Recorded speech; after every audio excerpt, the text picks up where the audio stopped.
খবর 24 সাথে আপনাকে স্বাগত। নতুন নতুন খবর জানার জন্য আমাদের চ্যানেলে চোখ রাখুন। ছবির নাম ঘোষণা করেছিলেন বছরের প্রথম দিনেই। এবার খাদানের রেকি শুরু করলেন দেব। এই মুহূর্তে অভিনেতা সৃজিত মুখোপাধ্যায় পরিচালিত টেক্কার ছবি শুটিংয়ে ব্যস্ত। কিন্তু ব্যস্ততার মাঝেই মঙ্গলবার সকালে নিজের টিম নিয়ে অভিনেতা পৌঁছে গেলেন আসানসোলে। উপলক্ষ খাদান ছবির জন্য লোকেশন খোঁজা। খাদানের প্রেক্ষাপট কয়লা খনি অঞ্চলের সমাজ জীবন এবং রাজনীতি। তাই কলকাতার বাইরে রাজ্যের খনি অঞ্চলে এই ছবির শুটিং হতে পারে, সেই গুঞ্জন ছিল টলিপাড়ায়। এবার এই ছবির রেকি সারলেন দেব। এমনকি নতুন ছবির আগে লোকেশন দেখতে দেব নিজেই উপস্থিত থাকেন। এবারেও তার অন্যথা হলো না। মঙ্গলবার আসানসোলে হলুদ জ্যাকেট, কার্গো ট্রাউজার এবং কালো রোদ চশমায় নজর কাড়লেন দেব। কখনো তাকে দেখা গেল খাদান এলাকায়, আবার কখনো দেখা গেল রেলের এলাকায় ঘুরতে।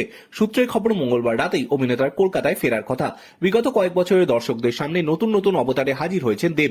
গত বছর ব্যোমকেশ এবং দুর্গরহস্য ছবিতে তিনি সত্যান্বেষীর ভূমিকায় দর্শককে চমকে দিয়েছিলেন। তারপর বাঘা যতীন বছরের শেষে মুক্তি পায় প্রধান। এই ছবিও বক্স অফিসে ব্লকবাস্টার। খাদানকেও ঘনিষ্ঠ মহলে দেব তার স্বপ্নের ছবি হিসেবেই উল্লেখ করছেন। এই ছবিতে দেবের লুক এবং কথনভঙ্গি যে চমকপ্রদ হতে চলেছে, ঘোষণার সময় তার ইঙ্গিত মিলেছিল। এই ছবিতে দেবের বিপরীতে রয়েছে অভিনেতা ইধিকা পাল। আবার ছবিতে যিশু সেনগুপ্ত এবং বনি সেনগুপ্ত থাকতে পারে বলে খবর। আগামী মার্চ এপ্রিল নাগাদ এই ছবির শুটিং শুরু হওয়ার কথা।